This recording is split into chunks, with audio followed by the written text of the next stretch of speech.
Have you ever wondered what happens when family turns their backs, debts pile up, and dangerous people never let go? This is my story, Ethan. An ordinary Alberta boy, caught up in a whirlwind of loyalty, betrayal, and the fight for survival.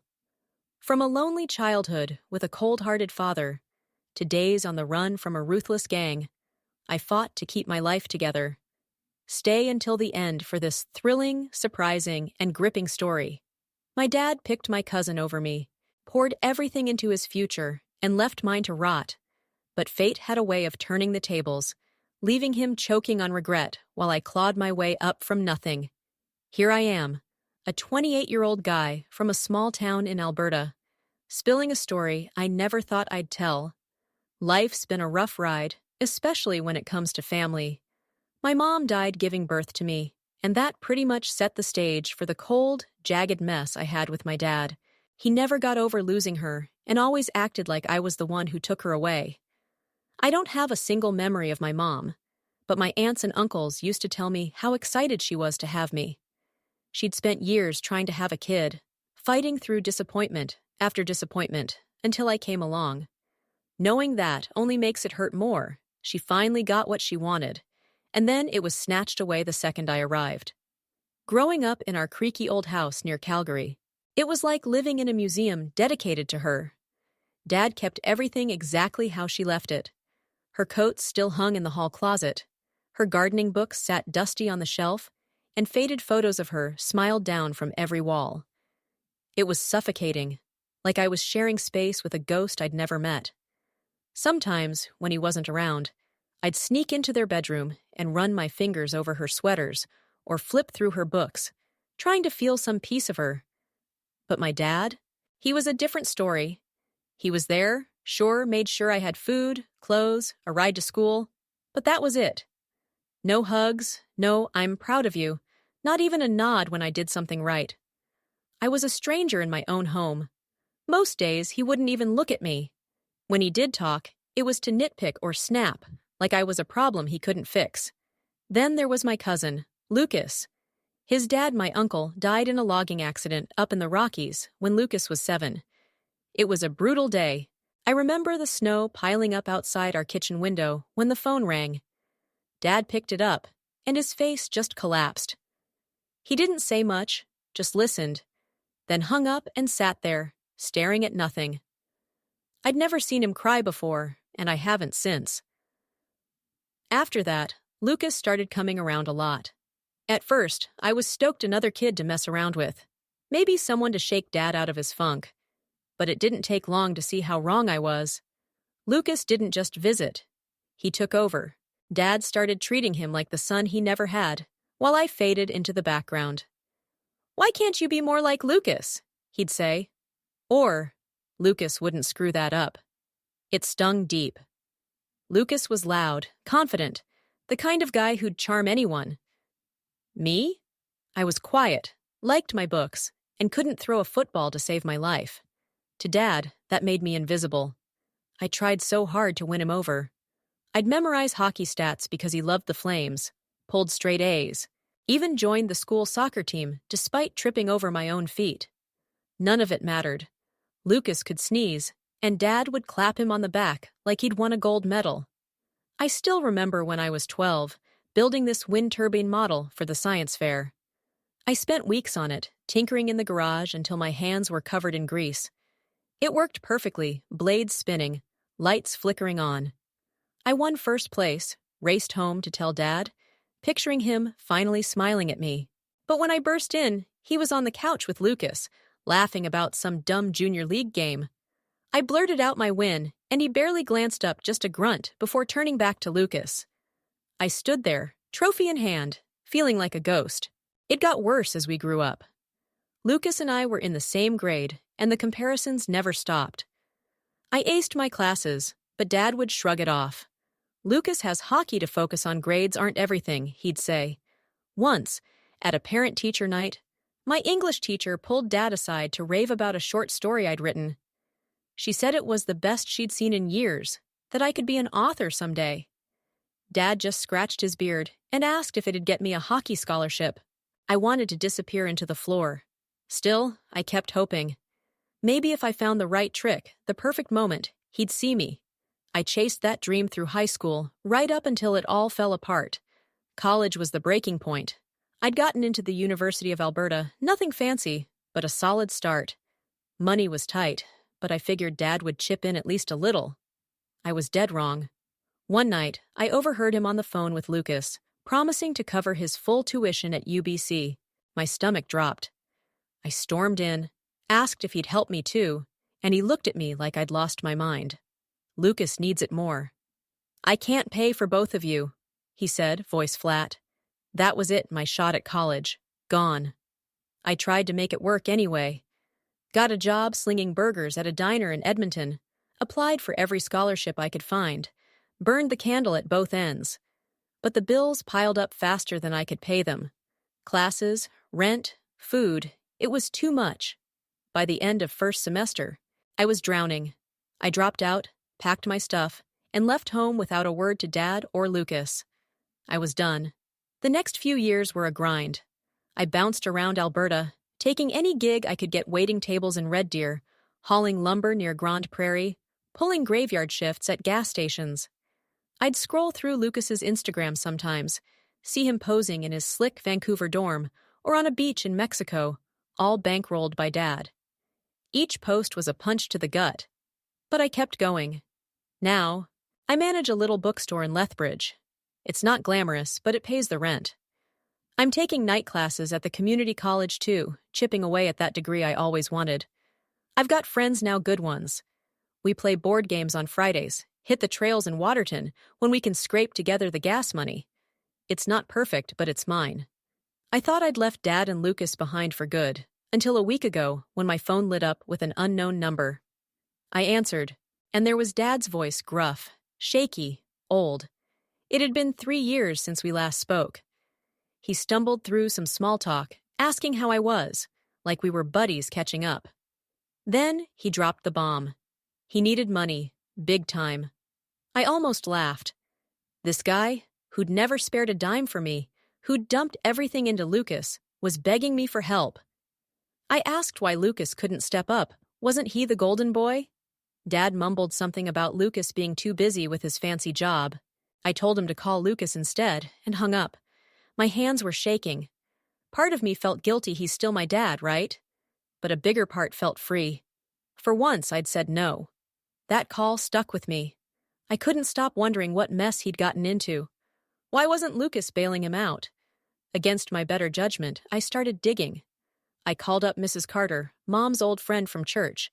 She was cagey at first, but after some prodding, she spilled it. Dad hadn't just paid for Lucas's college, he'd gone all in. Bought him a condo in Vancouver, a shiny new truck, even sank cash into some sketchy app Lucas swore would make millions. To fund it, Dad had taken out loans, maxed his credit cards, remortgaged the house. Then the app tanked. Lucas's big job? Barely keeping him afloat. When Dad asked him for help with the debt, Lucas said he couldn't swing it and drove off in that truck Dad had bought him. Mr. Evans, our old neighbor, confirmed it. He'd seen them arguing in the driveway, Lucas yelling about market conditions, Dad looking like a man who'd lost everything. I sat on that for days, torn. Part of me wanted to gloat. Lucas, the perfect one, had crashed and burned, and Dad was paying the price. But mostly, I was exhausted. I texted Dad, told him I knew about Lucas and the debt. I didn't offer money, didn't rub it in, just said I hoped he'd see how his choices screwed us both. Hours later, he replied a long, rambling message. He apologized, said he'd been wrong, that Mom's death broke him, and he took it out on me. He said she'd be proud of me, even if he'd been a lousy father, and asked to meet. I stared at that text for hours. That little kid in me wanted to run to him, to believe we could fix it all over coffee at Tim Hortons. But the guy I am, now the one who fought for every scrap I've got, knew better. I thought about all he'd missed, my grad night, when I walked the stage alone, scanning the crowd for him. My first apartment, a dingy basement I fixed up with thrift store junk. The day I got promoted at the bookstore, with no one to call. I wrote back, said I appreciated the apology, but wasn't ready to meet. I told him years of being ignored didn't vanish with a sorry, that I needed space, and he wasn't getting a cent from me. His mess wasn't mine to clean up. It's been a month since then, and I feel lighter, like I've finally let go of something I didn't know I was carrying. I'm still at the bookstore, still in my classes, still building my life. Last weekend, I helped my buddy Mark move into his new place. We hauled boxes, ate pizza on the floor, laughed until midnight. That's my family now, people who see me, not the shadow of someone else. I don't know if Dad and I will ever talk again. Maybe someday. For now, I'm done chasing his approval. Whatever comes next, I'll face it my way. With the grit I earned the hard way. That's something he can't take from me. A couple of weeks after I sent that text to Dad, life settled into a strange kind of calm. I'd go to work at the bookstore, shelving novels and chatting with regulars, then head to my night classes, scribbling notes about business management under flickering fluorescent lights. It wasn't thrilling, but it was steady, my steady. Mark and the gang kept me grounded with our Friday game nights, cracking open cheap beers and arguing over risk until someone flipped the board. I was starting to feel like I'd finally outrun the past, like I'd built a wall high enough to keep it out. But in a town like Lethbridge, where everyone knows someone who knows you, the past has a way of sneaking back in. It started with a phone call from Mr. Evans, the neighbor who'd taught me to drive all those years ago. I was wiping down the bookstore counter when my phone buzzed. His voice was low, urgent, like he was afraid someone might overhear. "Ethan," he said, "you need to know what's going on with your dad." My stomach tightened. I didn't want to hear it, but I couldn't hang up. He told me Dad had been seen around town, looking rough, unshaven, clothes rumpled, eyes hollow. Word was, he'd lost the house. The bank foreclosed after he couldn't keep up with the remortgage payments, all thanks to that failed app Lucas had pitched.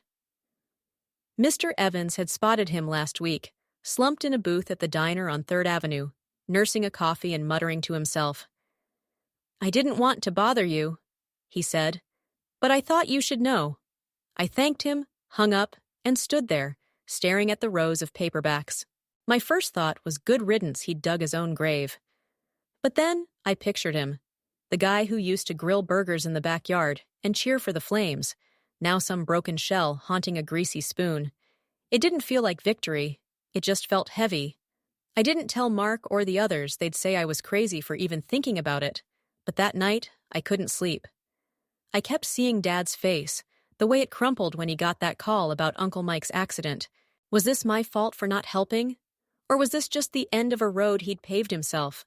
The next day, I caved. I drove to Calgary, telling myself I just wanted to see it with my own eyes. The old house wasn't hard to find. It's a straight shot up Highway 2, past the endless canola fields. When I pulled onto our street, my chest tightened. The place looked like a ghost town version of itself. The lawn was overgrown, the paint peeling, and a for sale sign stabbed into the dirt confirmed what Mr. Evans had said. I parked across the street and sat there, engine idling, half expecting Dad to stumble out the front door. He didn't. The windows were dark, curtains gone. It was just a shell now, like the life we'd had there. I was about to leave when a beat-up pickup rolled up beside me. The window creaked down, and there was Mrs. Carter, Mom's old church friend, peering out with those sharp blue eyes of hers. "Ethan, that you?" she called. I nodded, caught off guard. She climbed out, her boots crunching on the gravel, and leaned against my truck. "He's not here," she said, nodding at the house. Moved into some rundown trailer park out by High River, barely scraping by. She paused, studying me. Heard about Lucas, too. Boy's in over his head, owes money to some rough folks in Vancouver.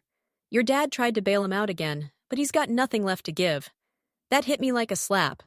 Lucas, the golden boy, tangled up with loan sharks? I asked her how she knew, and she sighed. Small towns talk, Ethan. And your dad's been asking around for cash anyone who'll listen. Even came to me last week, begging for a couple grand. I told him no. She shook her head. He's a mess, but he brought it on himself. You don't need to carry that. I drove back to Lethbridge with my head spinning. Lucas in debt, Dad broke, and desperate it was like watching a train wreck I'd predicted years ago. Part of me wanted to track Lucas down, demand answers for how he'd sucked Dad dry and left him like this. But what would that fix? I'd just end up wading back into the swamp I'd fought so hard to escape.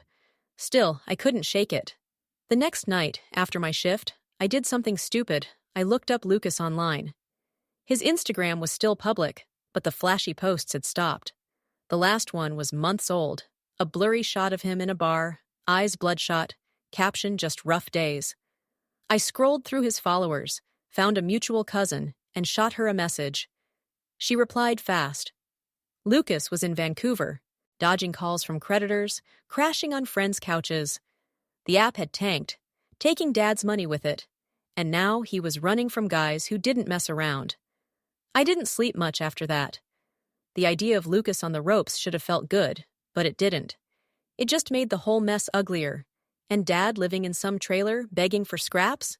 I kept picturing him at that diner, alone, the guy who'd once towered over my life, now reduced to nothing. By the end of the week, I broke down and called Mrs. Carter back. I asked for the trailer park's address, told her I wasn't sure what I'd do with it. She gave it to me some dusty lot off Highway 23, then added, "Be careful, Ethan. He's not the man you remember." Saturday morning, I grabbed my keys and headed out. The drive to High River was quiet, just me and the hum of the truck's engine. The trailer park was worse than I'd imagined, rows of rusted-out homes, weeds choking the gravel paths. I found Dad's spot near the back, a sagging beige box with a cracked window and a tarp patched over the roof. His old Chevy was parked out front, dented and filthy. I sat there for 10 minutes, hands gripping the wheel, debating whether to knock or just peel out. Then the door swung open, and there he was. He looked ancient hair, thin and gray, shoulders hunched, a stained jacket hanging off him like it belonged to someone else. He froze when he saw me, eyes wide, then shuffled over. "Ethan?" His voice was gravelly, weak. I got out, keeping the truck between us. "What are you doing here?" he asked. I didn't have a good answer, just said I'd heard things, wanted to see for myself. He nodded, like he'd expected that, and waved me inside. The trailer stank of stale smoke and mildew. A folding chair, a card table, a mattress on the floor, that was it. We sat, him on the chair, me on the mattress, and for a minute, neither of us spoke. He broke the silence first.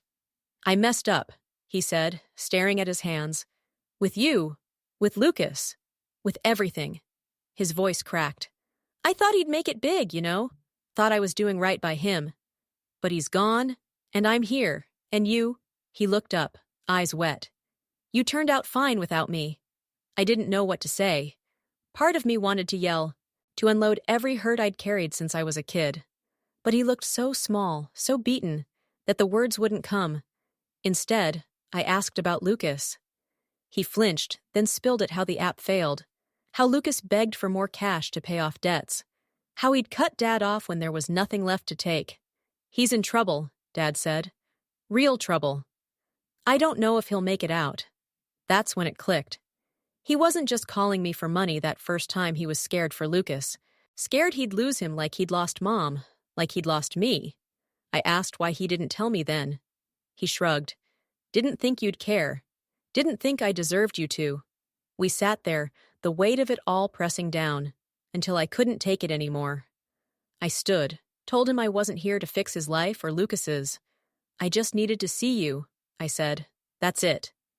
He nodded, tears slipping down his cheeks, and I walked out. Driving back, I felt numb.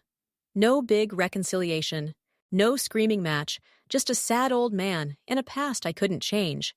I stopped at a gas station halfway home, grabbed a coffee, and sat in the parking lot watching the sun dip below the prairies. My phone buzzed a text from Mark, asking if I was still on for game night. I smiled, typed back a yes, and started the truck. Whatever happened to Dad or Lucas, it wasn't my fight anymore. I had my own life, my own people, and for once, that was enough. A few days after that trip to High River, I tried to shove the whole thing out of my head. Work at the bookstore picked up with the holiday rush folks streaming in for last-minute gifts, kids tugging at their parents' coats, the bell above the door jingling nonstop. I'd lose myself in the rhythm of ringing up sales and stacking displays, letting the chatter drown out the image of Dad in that crumbling trailer.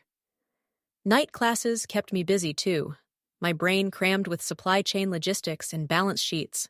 Mark and the crew noticed I was quieter than usual, but they didn't push, just handed me a controller and a beer at our next game night, like nothing was wrong. I wanted to believe it was behind me, that I could keep moving forward without looking back. But life doesn't let go that easy. It was a Wednesday, gray and bitter cold, when the next curveball hit. I was sweeping the store's back room during a slow shift when my phone buzzed in my pocket. I pulled it out, expecting Mark or maybe a classmate, but the number was unfamiliar 604 area code, Vancouver. My gut twisted. I almost let it go to voicemail, but something made me answer. "Hello," I said, voice tight. There was a pause, then a shaky breath on the other end. "Ethan? It's Lucas." My broom clattered to the floor. I hadn't heard his voice in years, and now it sounded thin, frayed, nothing like the cocky kid I remembered. "What do you want?" I asked, sharper than I meant. He didn't waste time. "I'm in trouble, man, bad trouble. I didn't know who else to call." My mind raced Mrs. Carter's words about loan sharks, Dad's story about Lucas cutting him off. I leaned against the wall, the cold concrete grounding me. "What kind of trouble?" I asked, though I already half knew. He sucked in a breath. "I owe people money, a lot. The app went bust, and I borrowed to keep it going, thought I could turn it around. But it's gone, and they're after me. I've been hiding out, but they found me last night, smashed up my place, said if I don't pay by Friday, I'm done." His voice broke. "I'm scared, Ethan." I didn't say anything for a second, just listened to his ragged breathing. Part of me wanted to hang up, let him sink in the hole he'd dug. After everything Dad choosing him, the years of being second best, why should I care? But another part, the part that still remembered us as kids racing bikes down the street, couldn't walk away. "How much?" I finally asked. He hesitated. 20 grand. I laughed, harsh and short. "You think I've got that kind of cash lying around?" "I work at a bookstore, Lucas. I'm not your bank." He started rambling, pleading said he'd pay me back, that he'd do anything. I cut him off. "Why not call Dad?" "Oh, wait, you already bled him dry." That shut him up. When he spoke again, it was quieter. "He told you, huh? Look, I didn't mean for it to go this far. I thought I'd make it big, get him out of that house, set us all up. But it fell apart, and he kept giving, and I kept taking. I screwed up, I know that." I gripped the phone tighter. "Yeah, you did. And now you're running to me? After all this time?" He didn't have an answer, just a choked, "I'm sorry." I told him I'd think about it and hung up before he could say more. My hands were shaking as I shoved the phone back in my pocket. 20 grand. To save the guy who'd stolen my future. I didn't tell anyone at first. Finished my shift in a daze, went home, and sat on my couch staring at the wall. My savings account had maybe $3,000 years of scraping by, socking away what I could for school. Nowhere near what he needed. I could have ignored it, let Lucas face whatever was coming. But that night, I dreamed of him 10 years old, grinning as we built a snow fort in the backyard before everything went sour. I woke up sweating, the clock glowing 3 a.m. By morning, I knew I couldn't just sit on it. I called Mrs. Carter. She picked up on the second ring, her voice warm but wary. I told her about Lucas's call, the debt, the threats. She sighed long and heavy. "Oh, Ethan, that boy's in deep. I heard whispers about those Vancouver types nasty folks, not the kind to bluff. But you don't owe him a thing." "I know," I said. "But if I do nothing and something happens to him, I'll carry that too." She went quiet, then asked what I was planning. I didn't have a plan, not really just a gnawing need to do something. She told me to hold off, said she'd ask around, see what she could find out. I thanked her and spent the rest of the day on edge, jumping every time my phone buzzed. It wasn't until after my night class that she called back. Talk to a friend in Vancouver, she said. Lucas wasn't lying. He's got 2 days before they come for him. They're tied to some outfit that doesn't mess around broken bones if you're lucky. Worse if you're not. My mouth went dry. What's he supposed to do? She hesitated. Run, maybe. Or pay. But Ethan, this isn't on you. I couldn't sleep again that night. Thursday rolled in, cold and bleak, and I went through my shift like a zombie. Lucas texted once anything, and I didn't reply. I kept thinking about Dad, how he'd begged me for help, how he'd looked in that trailer. If Lucas went down, it'd break him completely. And me, could I live with knowing I'd let it happen? By noon, I made a call I never thought I would. I dialed Dad. He answered fast, voice hoarse. Ethan, what's wrong? I laid it out Lucas's call. The debt, the deadline. He cursed under his breath, then went silent. I don't have anything left, he said finally. Lost the house. The truck's barely running. I can't. He stopped, voice cracking. He's my nephew, but you're my son. I can't ask you to fix this. You're not asking, I said. I'm telling you what's happening. I don't know what to do either. We sat on the line, breathing, until he said, Come see me. Tonight. We'll figure it out.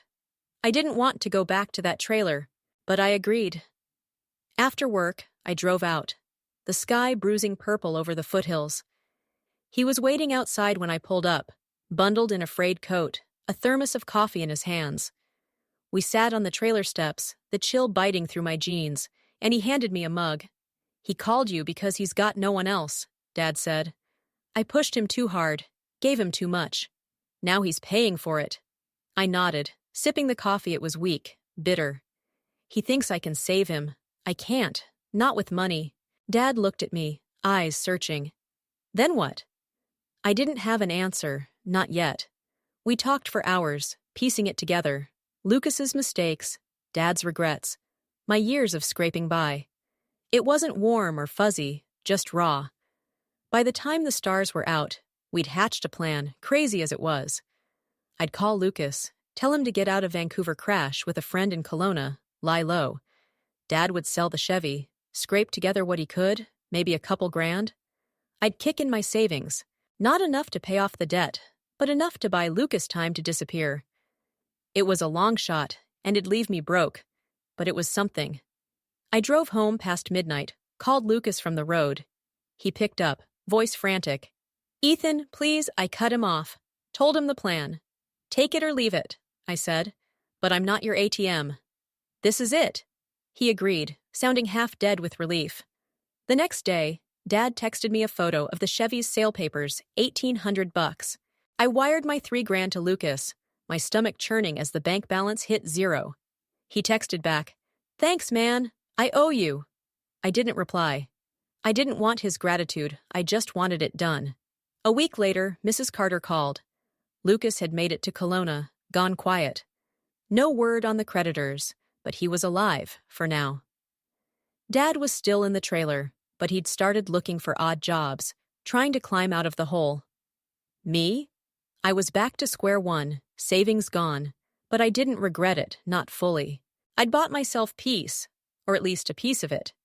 That Friday, Mark dragged me to game night, shoved a beer in my hand, and grinned. You look like hell, man. Tell me later. I nodded, cracked a smile. The past wasn't gone, but it wasn't choking me anymore. I'd faced it, fought it, and for now, that was enough. The weeks after sending that money to Lucas felt like walking on thin ice, every step careful, waiting for the crack. I'd emptied my savings, and the reality of it hit hard. Rent was due in a couple days, and my paycheck from the bookstore barely covered it, let alone groceries or the next round of tuition. I started picking up extra shifts, staying late to mop floors or unpack shipments, the kind of work that left my back aching and my hands raw. Mark noticed the bags under my eyes and offered to spot me some cash, but I waved him off. I'll figure it out, I said. And he didn't push, just slid an extra slice of pizza my way at game night. I was surviving, but it was tight, and every time my phone buzzed, I braced myself for more bad news. It came on a Tuesday, mid-January, with snow piling up outside my apartment window. I was frying a couple eggs dinner on a budget when Dad called. His voice was tight, clipped. "Ethan, it's Lucas. He's back in Vancouver." My spatula froze mid-flip. "What?" "I thought he was laying low in Kelowna." Dad sighed, the sound heavy with exhaustion. "He was.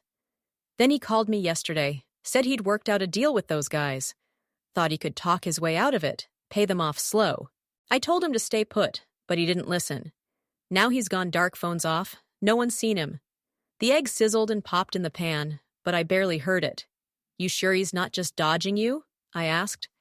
Dad hesitated. "Maybe, but I've got a bad feeling." I hung up, appetite gone, and stood there staring at the stove. Lucas had taken my money, Dad's money, and run right back into the fire. I wanted to be mad furious, even, but all I felt was a dull, tired ache. I'd gambled on him, and he'd blown it.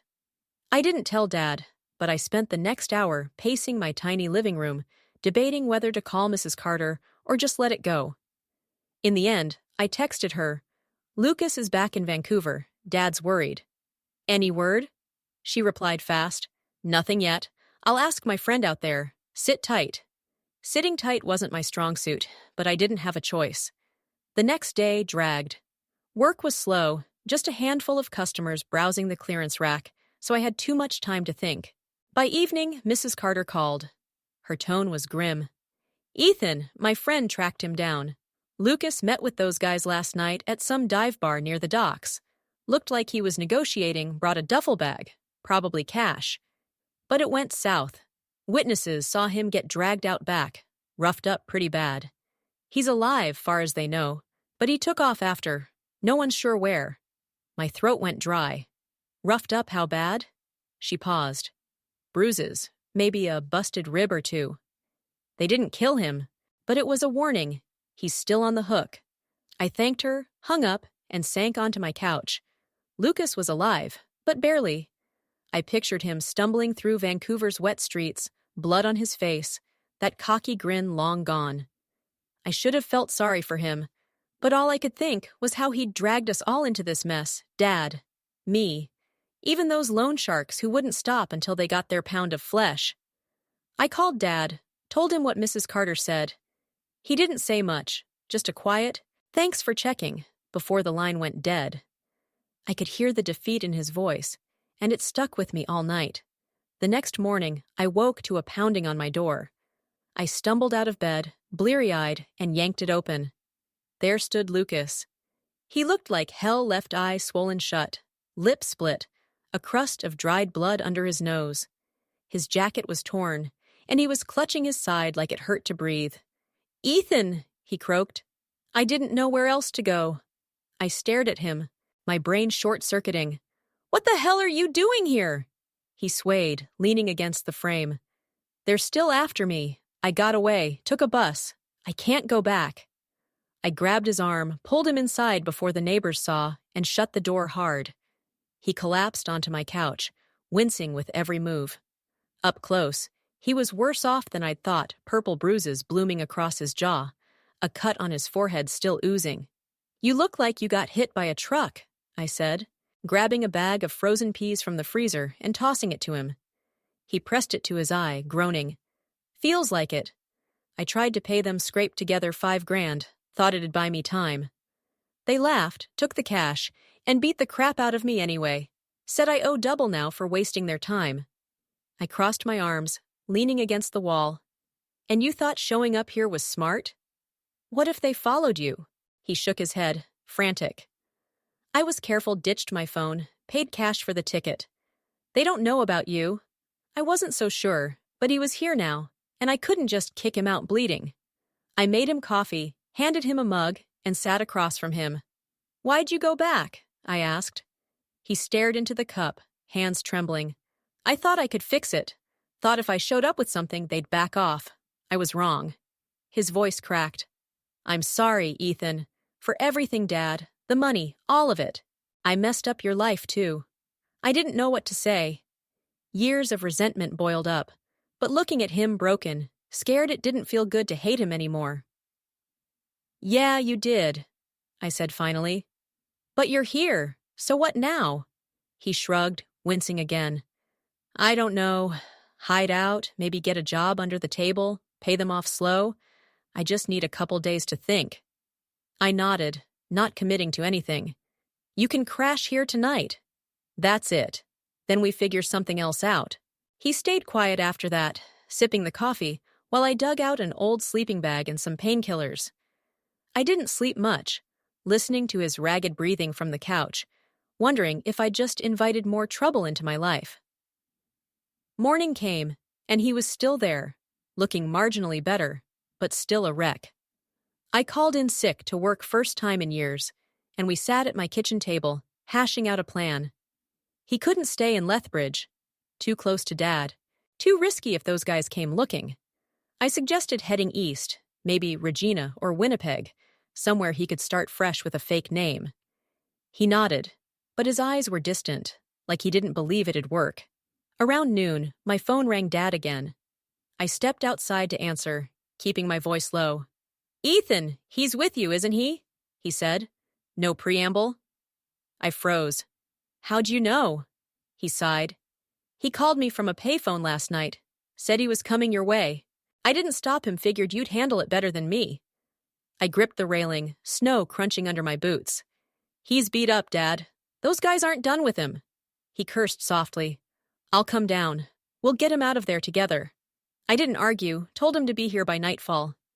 Lucas perked up when I told him Dad was coming, but there was fear in his eyes too. He's gonna hate me, he muttered. Maybe, I said, but he's still showing up. The rest of the day was tense, both of us jumping at every car that rolled by outside.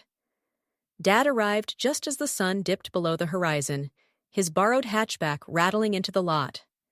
He stepped out, looking older than ever, and hugged me quick, first time in years, before turning to Lucas. You idiot, he said, voice thick, then pulled him into a hug too, careful of his ribs. Lucas broke down, sobbing into Dad's shoulder, and I had to look away. We piled into my apartment, the three of us crammed around that tiny table. Dad had a plan: drive Lucas to Saskatoon, set him up with an old buddy who owed him a favor. The guy ran a garage, could pay cash under the table, no questions asked. It's not much, Dad said, but it's a start. Lucas nodded, wiping his face. I'll take it. I chipped in what I could bus fare to get them started. A few bucks for food. It'd stretch me thin again, but I was past caring. We stayed up late, talking more than we ever had about Mom, about the years we'd lost, about how we'd all screwed up in our own ways. It wasn't a fix, but it was something. They left at dawn, Dad behind the wheel. Lucas slumped in the passenger seat. I watched the taillights fade, then went back inside, the quiet settling over me like snow. My phone buzzed an hour later, Dad, saying they'd made it to Calgary, no trouble yet. I texted back, keep me posted, and crashed on the couch, exhausted but lighter somehow. Lucas was out of my hands, Dad was stepping up, and I was still standing. The ice hadn't cracked yet, and for now, that was enough. A couple of days after Dad and Lucas peeled out of Lethbridge, the quiet felt unnatural, like the calm before a storm you know is coming. I went back to work, restocking shelves and ringing up customers, but my mind kept drifting to that beat-up hatchback rattling toward Saskatoon. I hadn't heard from Dad since his text in Calgary, and Lucas hadn't reached out either. Part of me hoped they'd made it, that the garage guy had taken Lucas in, and they were sorting things out. But another part, the part that's seen too many things go sideways, wouldn't let me relax. I kept my phone close, checking it between tasks, waiting for something, anything to break the silence. It broke on Friday night. I was locking up the bookstore, the wind howling through the empty parking lot, when my phone lit up with Mrs. Carter's number. My stomach dropped. I answered, bracing myself. Ethan, she said, her voice low and urgent. You need to get somewhere safe. Now I fumbled with the keys, the cold biting my fingers.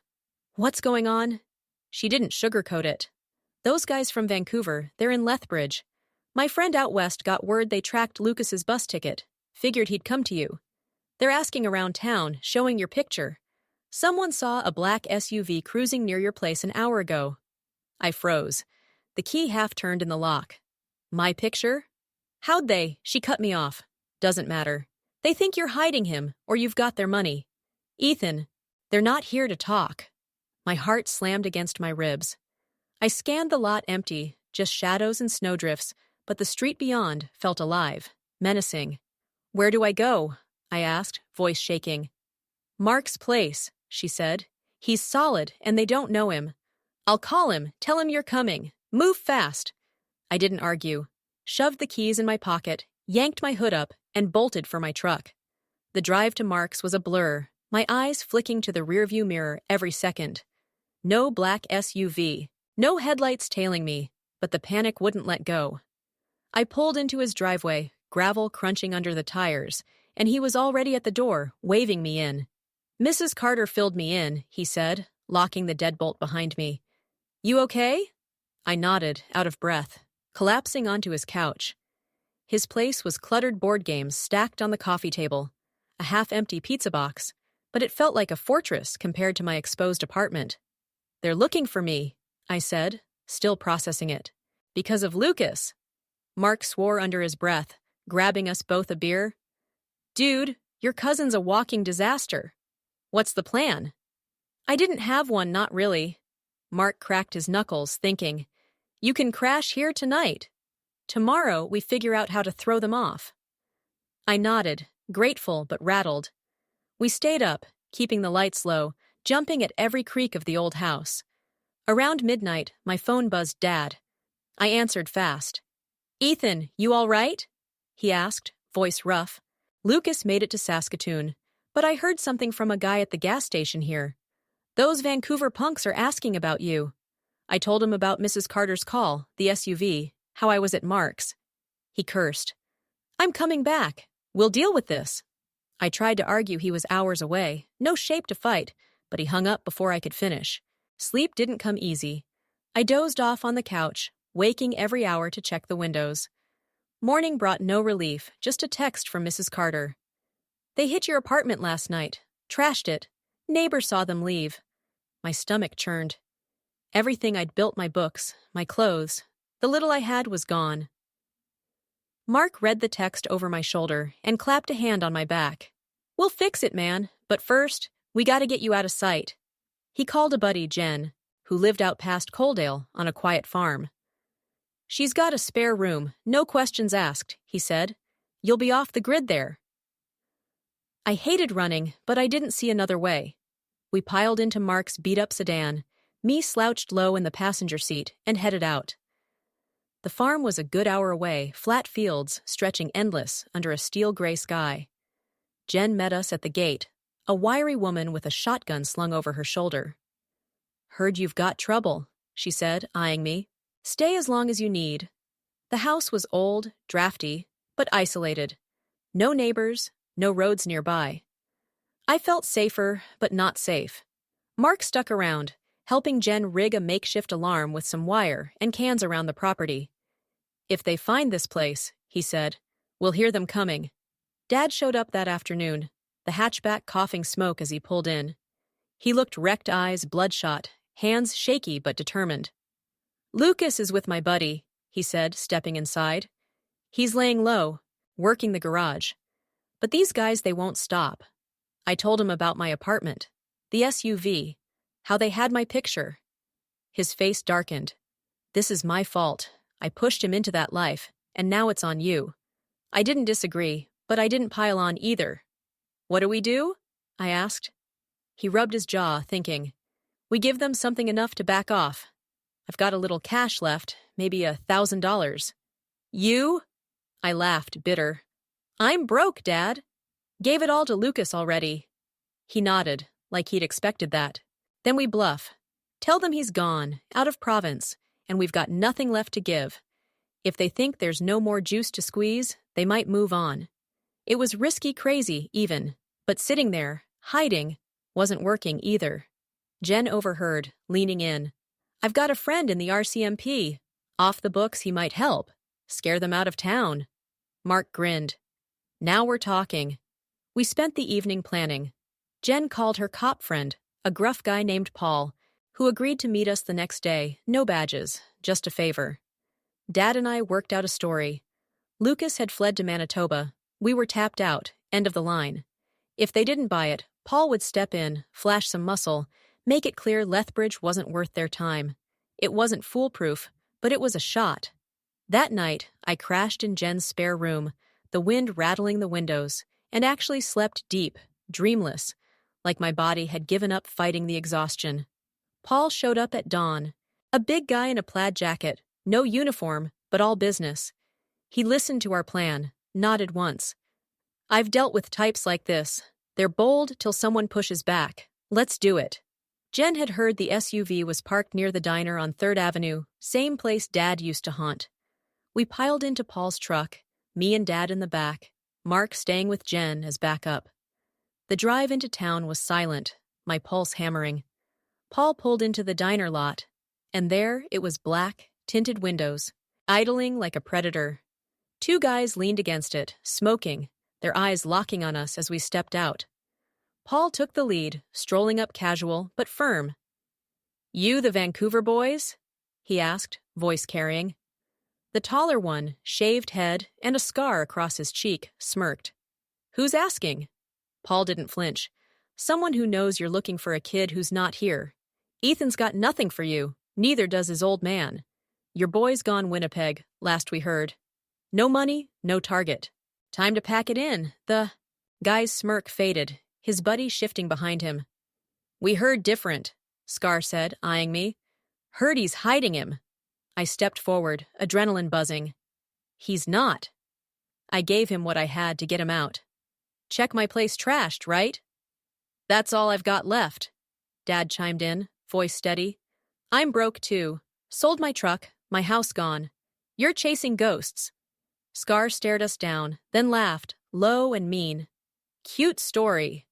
But we don't leave empty-handed." Paul moved closer, towering over them. "You will today. I've got friends in high places, cops, feds. You stick around. It's not just a dry run. It's a problem." He let that hang, his hand resting near his belt, not a gun. But they didn't know that.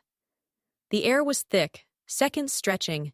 Scar flicked his cigarette into the snow, glanced at his buddy, then back at Paul. "Not worth the hassle," he muttered. They climbed into the SUV, engine roaring as they peeled out, tires spitting gravel. We watched until they were gone, my knees weak but holding. Paul clapped my shoulder. "They'll sniff around a bit, but that should do it. Lay low a few days." He drove off, leaving me and Dad standing there, the diner's neon sign buzzing overhead. Back at Jen's, Mark whooped when we told him, cracking open beers for everyone. Dad pulled me aside later, out by the barn. "I don't deserve you sticking your neck out like this," he said, eyes on the horizon. "You don't have to," I replied. "But we're here now." He nodded, a ghost of a smile breaking through. "Yeah, we are." That night, I texted Lucas, told him to stay put, that we'd bought him time. No reply, but I didn't need one. The storm had passed, at least for now. I was still broke, still bruised, but standing with Dad, with Mark, with Jen. It wasn't perfect, but it was mine, and that was enough to keep going. The days after that showdown at the diner felt like the world was holding its breath. I stayed at Jen's farm, sleeping in the spare room with its creaky floorboards and faded quilt, waking each morning to the sound of her roosters crowing. Mark headed back to Lethbridge to keep an eye on things, promising to call if that black SUV popped up again. Dad stuck around too, bunking on Jen's lumpy couch, his presence both strange and steady like a piece of my old life. I wasn't sure I wanted back, but couldn't push away either. We didn't talk much about the past, just sat around her kitchen table drinking weak coffee, planning our next move.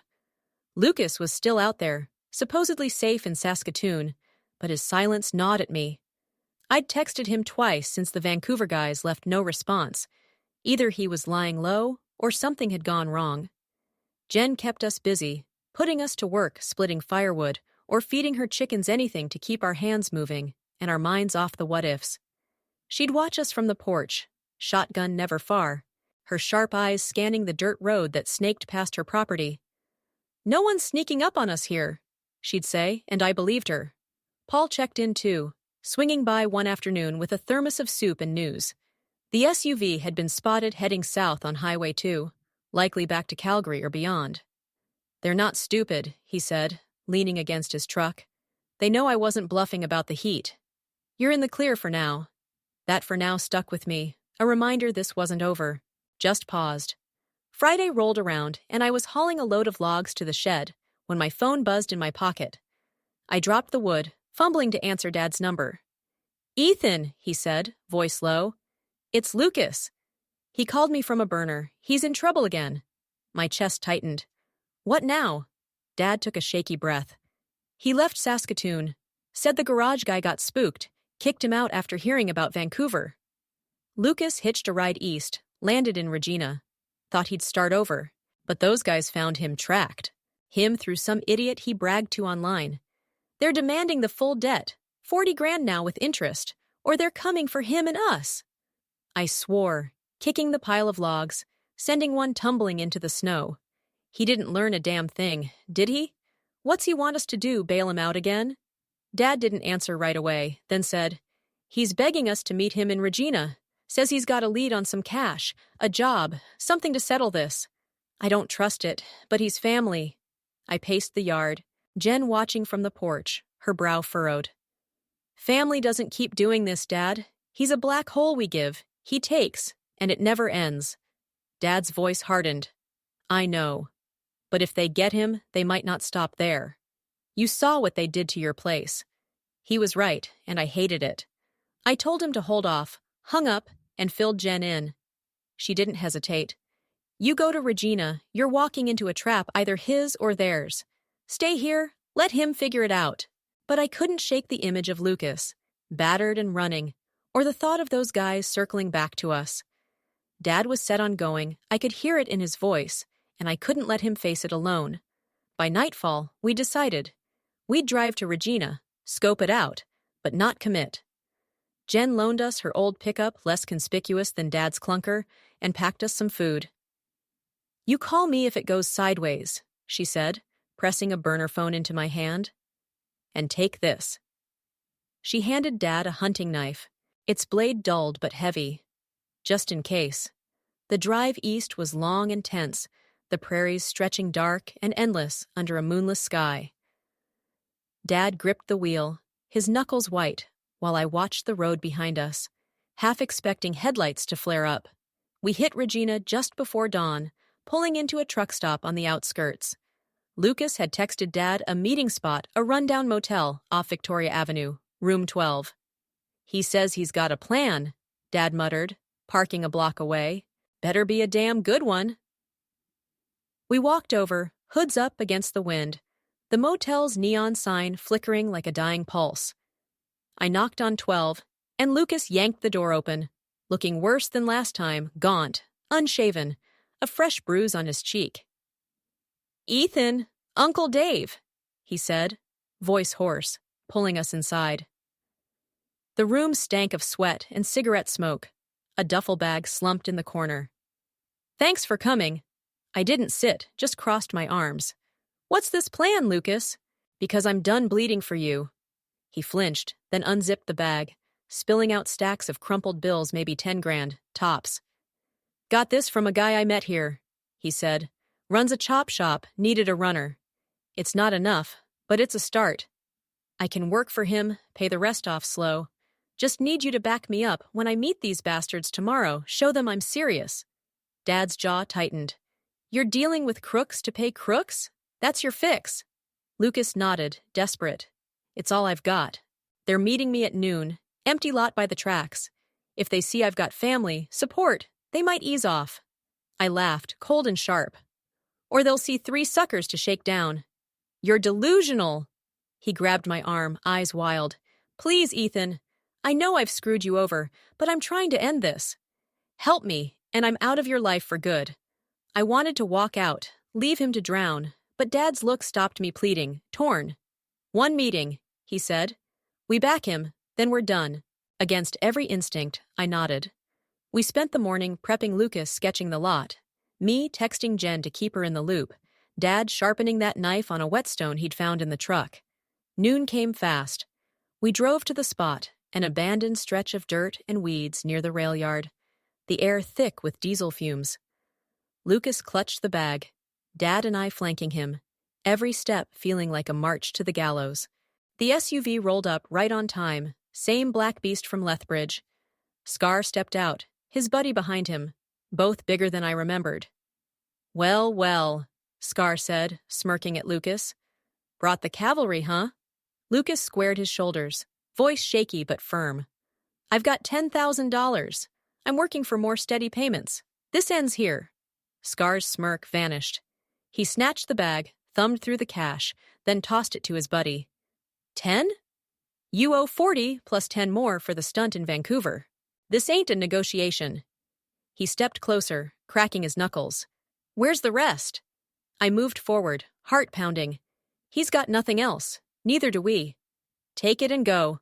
Scar's eyes flicked to me, then Dad, sizing us up. Cute. But I don't leave light. His buddy pulled a bat from the SUV, tapping it against his palm. Dad shifted, hand on the knife in his coat, and I braced myself 3 against 2. No good odds. Then a horn blared. A pickup screeched into the lot Jen's truck, but it wasn't her driving. Paul climbed out, plaid jacket swapped for a black one, a pistol gleaming in his hand. "Problem here?" he called, voice cutting through the tension. Scar froze, his buddy lowering the bat. "Who the hell are you?" Paul strode up, gun steady. "Someone who doesn't like trash cluttering my town. You've got your cash, walk away, or I make a call and this gets messy." Scar's jaw worked, calculating. Paul didn't blink, finger resting near the trigger. After a long, suffocating second, Scar spat into the dirt. "Keep your dog on a leash," he snarled at Lucas, then jerked his head at his buddy. They climbed into the SUV and tore off, dust clouding the air. Paul lowered the gun, turning to us. "Jen called me," he said. "Figured you'd need a hand." I could have hugged him, but I just nodded, legs shaky. Lucas sank to his knees, sobbing. Dad hauled him up, gruff but gentle. "You're done with this life, you hear me?" Lucas nodded, tears streaking his face. We piled into the trucks, Paul and his, us and Jen's, and drove back to the farm, no one speaking.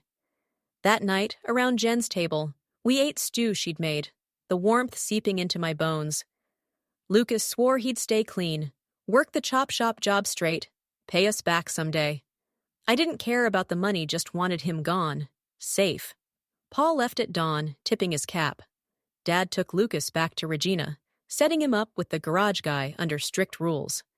I stayed with Jen a few more days, then headed home with Mark. My apartment was still a wreck, shattered dishes, torn books, but it didn't break me. I'd faced worse.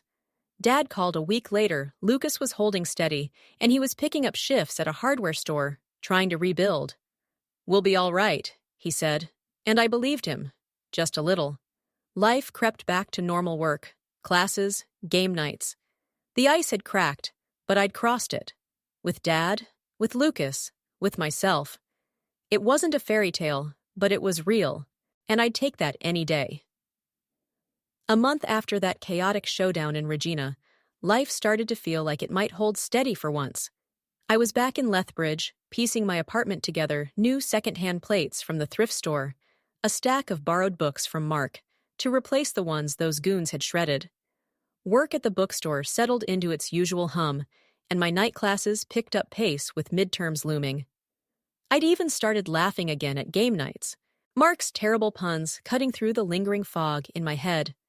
Dad called every few days, his voice brighter each time, said he was stacking shelves at the hardware store in High River, making enough to keep the trailer's lights on. Lucas, he swore, was still in Regina, wrenching cars at the chop shop and keeping his nose clean. I wanted to believe it, and for a while I did. Then came the first sign of trouble. It was a Thursday, late March, the snow melting into muddy slush outside. I was closing up the store, counting the till, when my phone buzzed with a text from an unknown number. "Ethan, it's Lucas. Need to talk. Call me." My gut twisted. I'd hoped his silence meant he was finally sorting himself out, but that hope evaporated fast. I stepped outside, locking the door, and dialed the number under the dim streetlight. He picked up on the first ring, voice hushed and jittery. Ethan, thank God. I didn't want to drag you back into this, but I'm out of options. I leaned against the building, the brick cold through my jacket. What did you do now? He took a shaky breath. I've been good working, paying the shop guy rent, sending a little to Dad. But last week, this guy shows up at the garage. Not Scar, someone new. Said he's with the same crew, that the 10 grand wasn't enough to square things. They want the full 50 now, no more games. Gave me a week to get it, or they're coming for me, and they know where you and Dad are. My blood ran cold. You said Paul scared them off, that they were done. Lucas's voice cracked. I thought so too. But this guy, he's different. Said Scar was soft, that they're under new management. I don't think they care about Paul's threats. I cursed, pacing the empty lot. Where are you? He hesitated. Still in Regina, hiding at a buddy's place. I ditched the garage, couldn't risk the shop guy getting caught up. Ethan, I've got maybe $2,000 saved. It's nothing close to what they want. I stopped, staring at the slush pooling under my boots. And you think I've got 50 grand lying around? I'm barely paying rent, Lucas.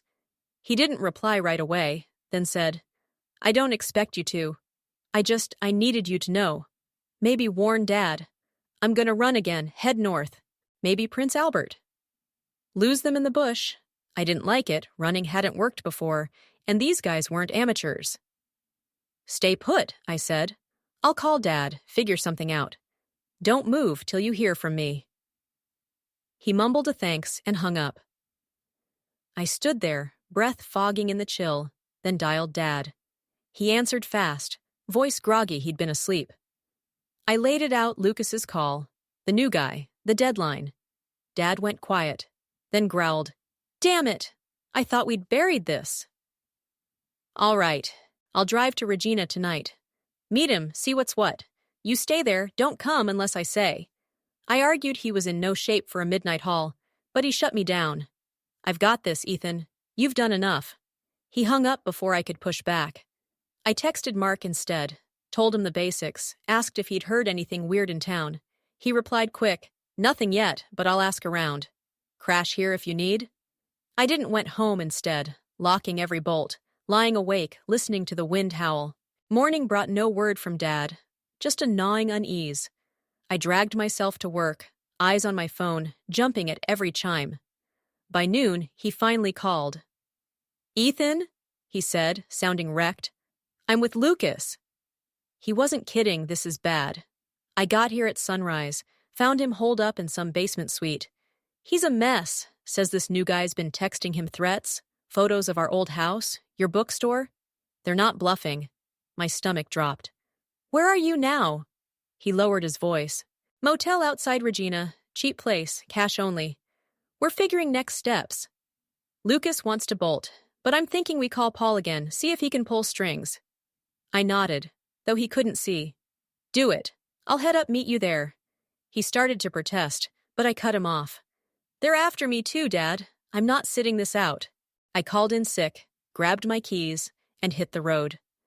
The drive to Regina was a straight shot, Highway 11 cutting through muddy fields and skeletal trees. My phone stayed silent, no updates, no threats. But the quiet felt wrong, like a trap tightening. I pulled into the motel lot by dusk, spotting Dad's borrowed hatchback near room 8. He opened the door before I could knock, pulling me into a quick, rough hug. Lucas sat on the bed, head in his hands, a cheap burner phone beside him. They texted again, Dad said, handing me the device. I scrolled a blurry shot of my truck parked outside the bookstore, time-stamped yesterday. Below it, 48 hours. 50,000, or we start with him. My hands shook, but I kept my voice steady. Paul's our shot. Call him. Dad nodded, dialing from the burner. Paul picked up, gruff as ever. Dave? What's up? Dad explained new guy, new threats, photos. Paul swore. These bastards don't quit. I'm in Calgary, but I'll drive out, be there by morning.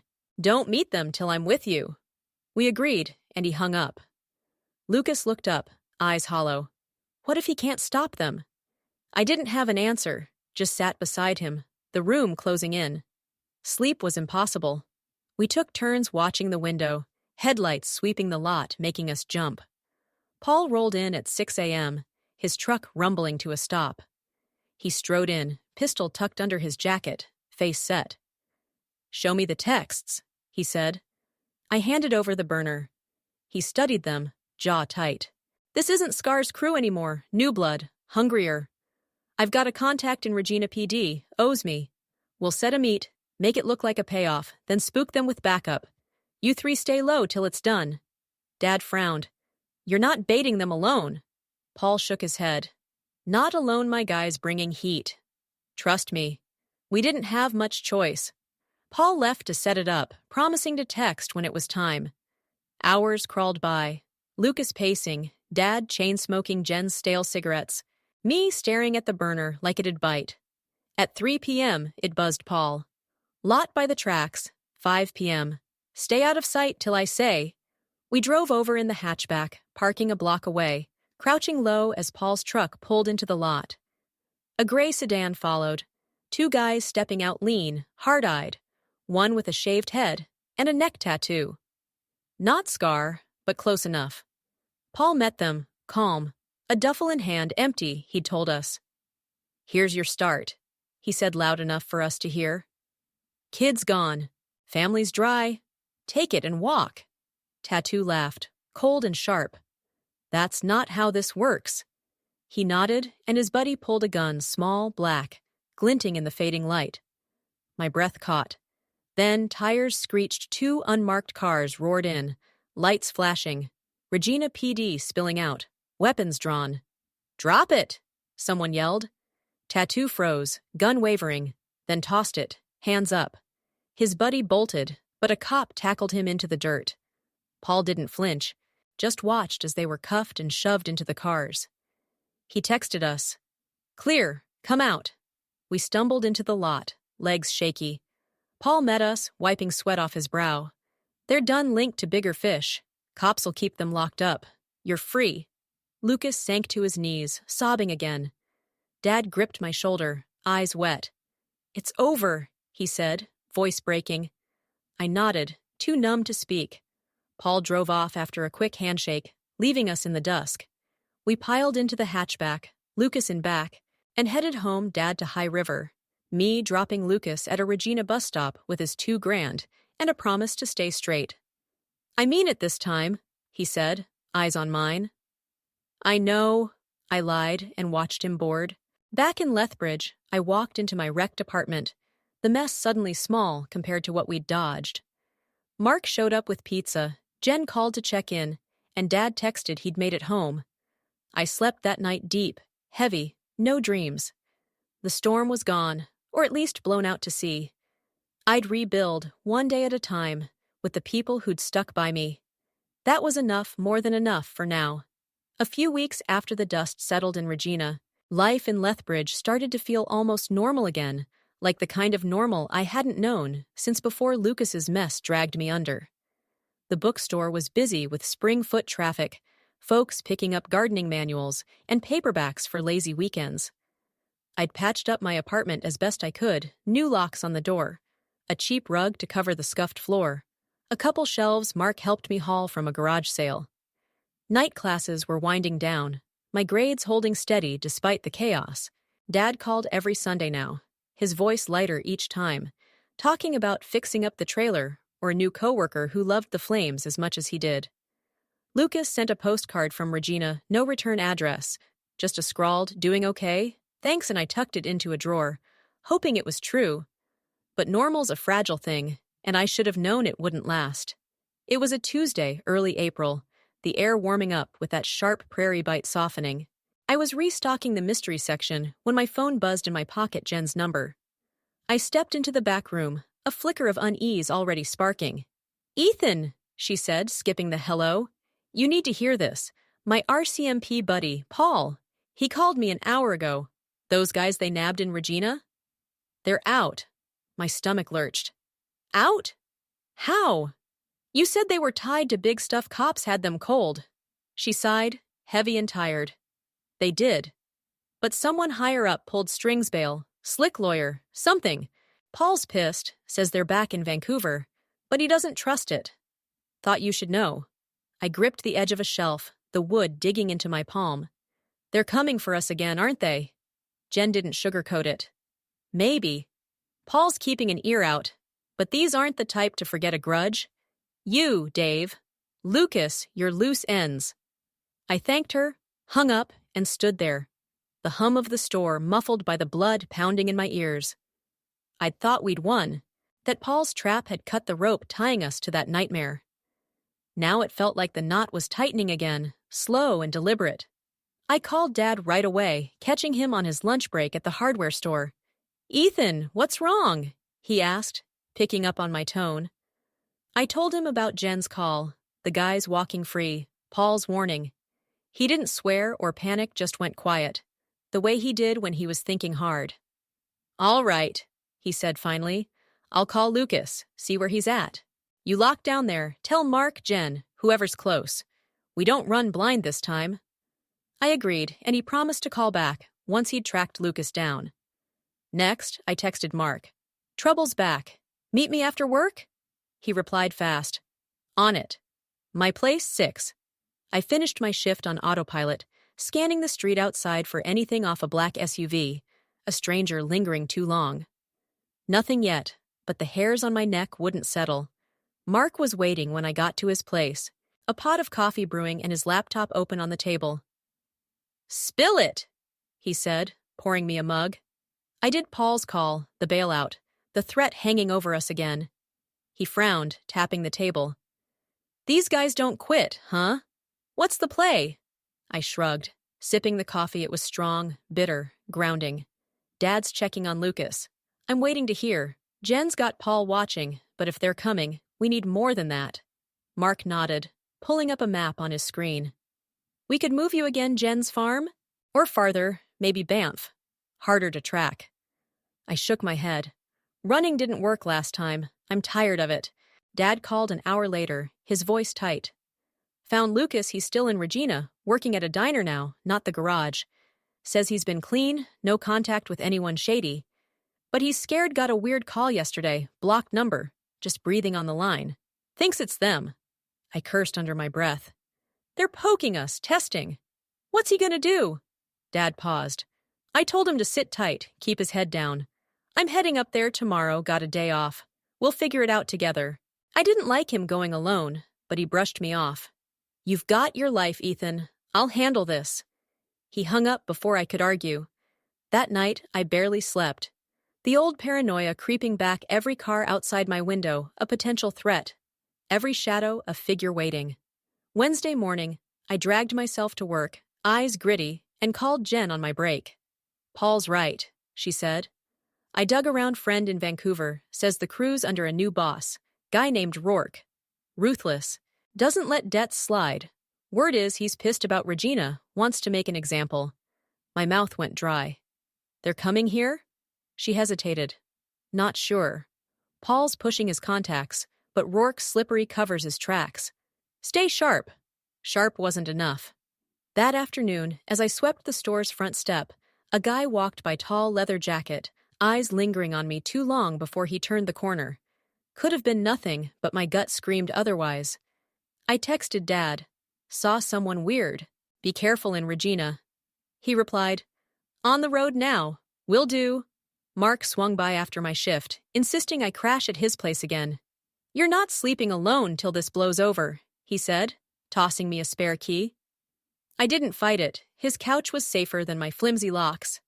Thursday hit like a freight train. Dad called at dawn, voice shaking. "Ethan, they got Lucas." My heart stopped. "What? When?" He sucked in a breath. "Last night. I got to the diner, place was trashed. Blood on the floor. Neighbor saw a van peel out. 2 guys dragging him. I called the cops, but they're slow, say it's a missing person case, no proof yet. I'm losing it, Ethan." I gripped the phone, Mark bolting upright beside me. "Where are you now?" Dad rasped. "Motel near the diner, waiting on the police." "I don't know what to do." I told him to stay put. I'd come up. Mark was already grabbing his keys. We tore out of Lethbridge, the sedan rattling as Mark pushed it hard. I called Jen on the way. voice cracking as I told her. "Paul's in Calgary," she said. "I'll get him moving, meet you in Regina. Don't go in blind." The drive was endless, my mind spinning, Lucas beaten, taken, maybe worse. We hit the motel by noon, Dad waiting outside, face gray and sunken. He hugged me hard, then Mark, who'd become family in all this. "Cops are useless," Dad said. "Found the van abandoned, blood inside, but no Lucas. They're investigating." Paul roared in an hour later, truck skidding to a stop.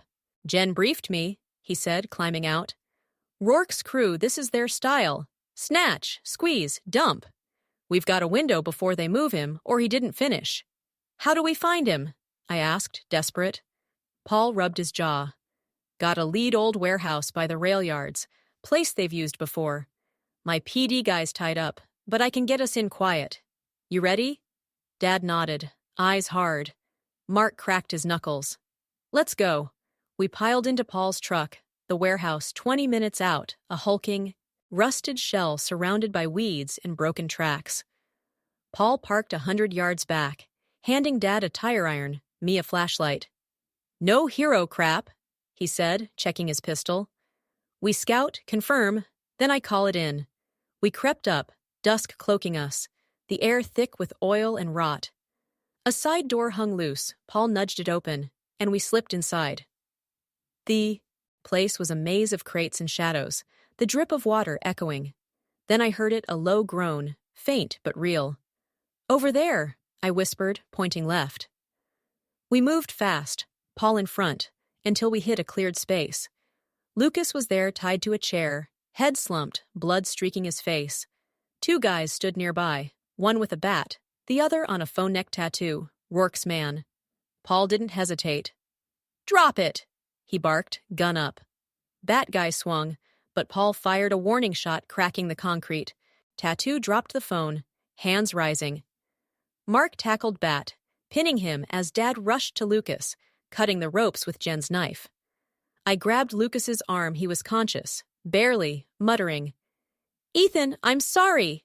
Paul zip-tied the goons, calling his PD contact as sirens wailed in the distance. Cops swarmed in, taking the 2 away, medics hauling Lucas to an ambulance. He'd live broken nose, cracked ribs, but alive. Dad rode with him. I followed with Mark and Paul. At the hospital, Lucas gripped my hand, voice weak. "I thought I'd lost you all." I squeezed back. "You almost did." "No more, Lucas." He nodded, tears mixing with the blood. We stayed in Regina till he stabilized. Cops locked Rourke's guys up tight this time, Paul swearing they wouldn't walk again. Back home, I rebuilt slow new shelves, new routines, Dad visiting more, Lucas healing in a halfway house. The scars stayed, but so did we, tougher, closer, standing. It wasn't clean or easy, but it was ours, and I'd fight to keep it that way. The weeks after Lucas's rescue in Regina felt like a slow climb out of a pit, grueling, but with light breaking through the cracks. He stayed in that halfway house, patched up and under watch, sending me short texts every few days. "Still here," or "got a job at a warehouse. Legit this time." Dad split his time between High River and visiting him, rebuilding something fragile but real. I threw myself back into Lethbridge Life bookstore shifts, night classes, game nights with Mark and Jen, who'd become more family than friends. My apartment was whole again, the scars of that break-in hidden under fresh paint and thrift store finds. We'd dodged the worst, or so I thought, and I let myself believe the shadows were finally gone. That belief shattered on a crisp May evening. I was walking home from the store, the sun dipping low, casting long streaks of gold across the prairies. My phone buzzed a blocked number. I answered, cautious. "Ethan," a voice rasped, low and unfamiliar. "You think you're clever, don't you?" My steps faltered, the street suddenly too quiet. "Who is this?" I demanded, scanning the empty sidewalks. A laugh, cold and jagged, cut through. "Rourke, you cost me men, money, time. That little stunt in Regina? Cute, but I don't lose." My mouth went dry, the name hitting like a punch. Rourke, the phantom boss Jen had warned about, the one pulling strings from Vancouver. Your guys are locked up, I said, forcing my voice steady. It's over. He chuckled. Over? Kid, I'm just getting started. Check your door when you get home. The line went dead. I bolted the last block, heart hammering, fumbling my keys as I reached my apartment. Taped to the door was a photo me, Dad, and Lucas at the Regina Hospital, snapped from a distance, our faces circled in red marker. Below it, scrawled in black, 48 hours, Nura kilo, or I burn it all down. My hands shook as I tore it off, slamming inside and locking every bolt. Rourke wasn't bluffing. He'd found us, watched us, waited. This wasn't about dead anymore. It was personal, a vendetta carved in blood. I called Dad first, catching him at the trailer. Ethan, what's I cut him off? Reading the note, voice cracking. He swore, fierce and low. That bastard! I'm calling Lucas, we're coming to you. Now next, I dialed Mark, then Jen, spilling it all. Mark was at my door in 10 minutes, face grim, a baseball bat in hand. We're not waiting for him to strike, he said, pacing my tiny kitchen. Jen arrived an hour later, Paul in tow, his truck still dusty from the Calgary haul. Rourke's a ghost, Paul said, studying the photo. No record, no face, just whispers. But this? He's close. Too close. Jen nodded, shotgun resting against her leg. He's testing you, Ethan. Wants you scared, running. We don't give him that.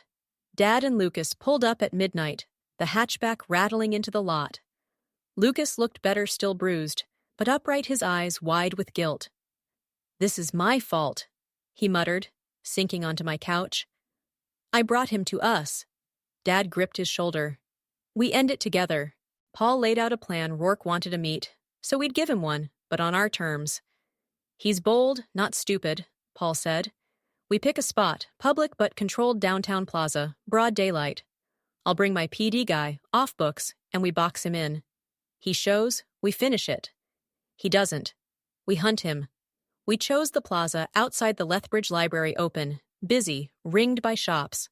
Paul's contact, a wiry cop named Torres, met us there the next morning, plainclothes but packing heat. Rourke's crew's been spotted in Calgary, he said, scanning the crowd. He might bite. We wired the burner phone to a speaker, left a voicemail. Plaza, noon tomorrow. Cash ready, come alone. Then we waited, the clock ticking down, every passing car a jolt to my nerves. Mark rigged a decoy bag newspapers stuffed to look like bills.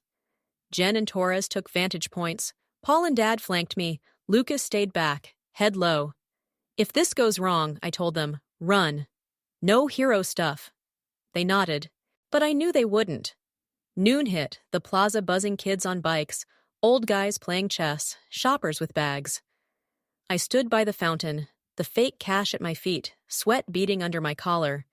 A man approached, tall, lean, mid-40s, gray suit sharp against the casual crowd. No scars, no tattoos, just cold blue eyes and a smile that didn't reach them. Ethan, he said, stopping 10 feet away. I'm Rourke. My pulse spiked, but I held ground. You're late. Here's your money. Take it and go. He glanced at the bag, smirk twitching. You think I'm that easy? I don't want cash, I want you to bleed. He snapped his fingers, and chaos erupted. Two guys burst from a parked van across the street, batons swinging, masks up. Paul shouted, drawing his gun, Torres mirroring him as screams split the air. Jen fired a warning shot from the rooftop, scattering the crowd. Rourke lunged at me, a blade flashing in his hand, but Dad tackled him, the knife skittering across the pavement. I grabbed the bat guy charging me, slamming him into the fountain water splashed, his mask slipping as he cursed. Mark took the second, bat meeting baton, with a crack, driving him back. Torres yelled, Police! Down! A bluff, but it froze them. Paul hauled Rourke up, gun to his temple. Call them off, he snarled. Rourke laughed, blood trickling from his nose where Dad had clocked him. You're dead anyway. Then sirens, real ones, blared, squad cars screeching in from 3 sides. Torres grinned, told my captain to listen in. You're done. Rourke's smirk vanished as cops swarmed, cuffing his goons, pinning him to the ground. Lucas emerged, pale but steady, helping Dad up. I stood there, chest heaving, the plaza a mess of overturned benches and shocked onlookers snapping photos.